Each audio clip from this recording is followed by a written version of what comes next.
Thank you for showing up.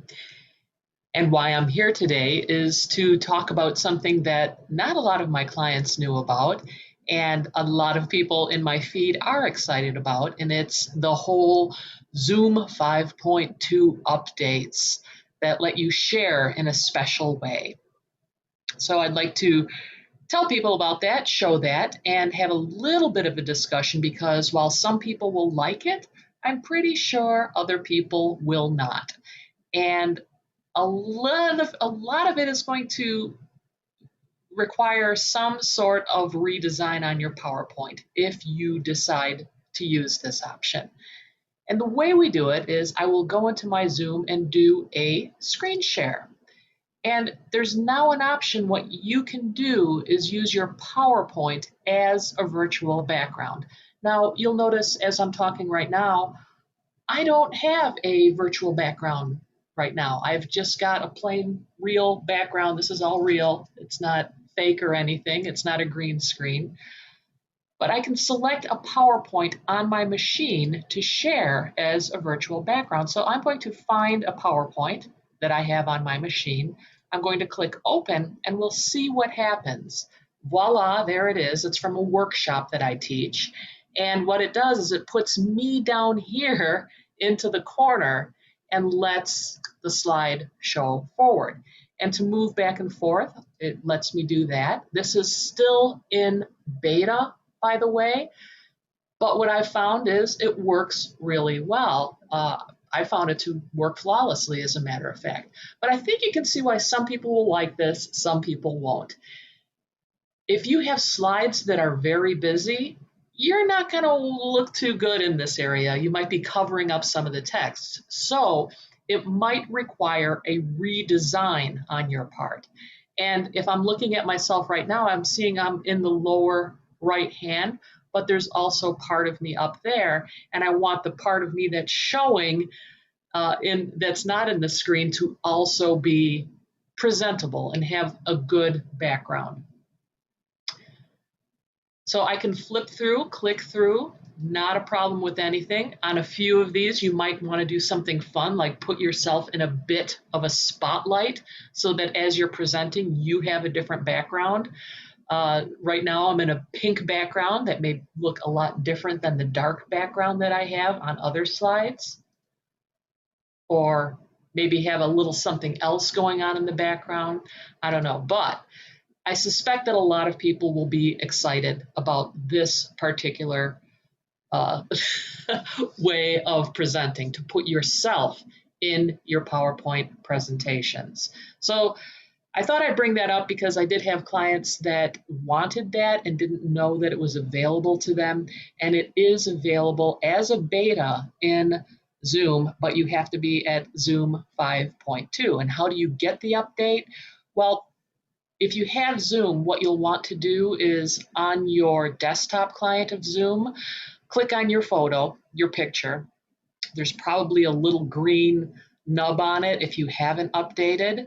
And that's to say, hey, I need to check for an update. Check for the update, and it should update you to 5.2.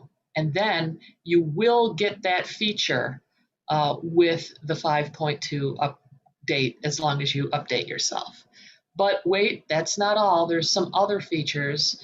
This is probably the biggest one. Let me get out of this so that we're not looking at that anymore.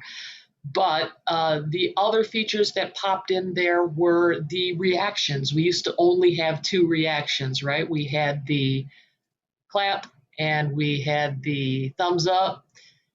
Well, now we have a lot more reactions. Let's see, 1, 2, 3, 4 different reactions. Everybody loves the heart, so the heart had to get added, I imagine.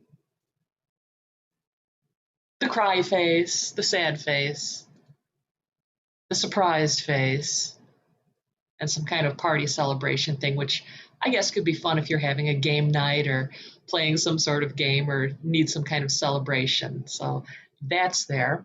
But, oh, but wait, there's more. And these are even sillier, I think. That's just me. I'm going to take a look at my activity, see if anything has happened. Thanks for showing up. Thanks for stopping by. I see that I have a comment. So let me see what my comment is. Say hi to the comment. Nope, it's not popping up. I see that there's a comment there. I have no idea what you said. It just says, hey, you have a comment, and there's a couple of likes there. So thank you for your likes and thank you for your comments. Let's see. The other thing about Zoom that is new with the update is filters. And we now have a lot of different video filters to add. I can't say that I'm too excited about these, but they are there. I know that Zoom had or has a beauty filter. I've never really used it. I flipped it on and flipped it off, and I could see absolutely no difference in my appearance, whether it's on or whether it's off. But what I see is we have now about 20 different filters that we can apply to our Zooms. And here's one it's like a boost, I imagine. So you can kind of see that this is without a filter. And then there's a little bit of a filter here. I can go straight up black and white if I want to. This one is called cinnamon. It gives me a little bit of a different color, cream.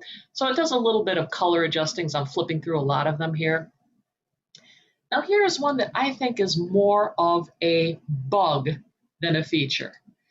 And this makes me look like I am presenting to a room full of people.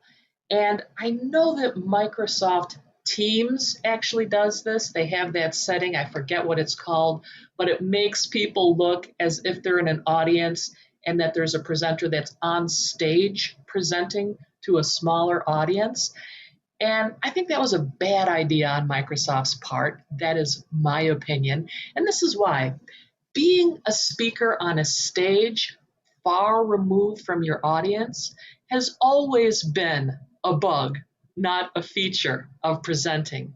One of the great things about presenting on camera is that I get to be closer to my audience. When I'm like this, there's a separation between you and me. I'm going to go to none right now. But when I'm presenting to people like this, look at me. I am so close to you right now. I don't have the stage that is between me and you. And we get to communicate and talk back and forth to each other.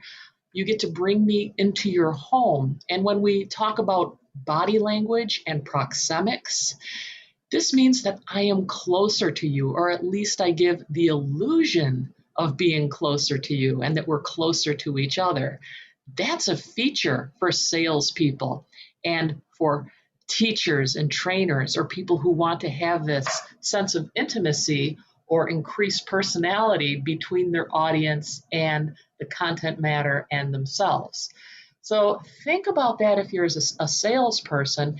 Increasing the distance between you and your clients is probably not in your best interest to use something like that or the Microsoft Teams thing. Now I seem standoffish or more like a giant head. So I don't care for that one at all. This one's fairly old timey. I think I'd need to adjust myself and go back a little bit for that. This one doesn't send me over the moon, and neither does that one. Some of these old-timey little filters. And there's a lot here. Actually, that one isn't so bad, is it? I need to adjust myself a little, but it's fine. This one I rather like. I think there's a John Lennon one down there that's even, more fun. Here we are. Yeah, there we go. So yeah, these are some of the new filters that you can get on your Zoom 5.2. And a few of my clients were not aware of those. And now the discussion needs to begin. Do we need to redesign our slides if we're going to use that PowerPoint as a virtual background? Don't know. If you want to use that, that is something that you may have to think about. Look at your slides, see if that particular feature makes sense for you and what your presentation goals are. So that's available now. Just thought I'd pop in really quick, say hi.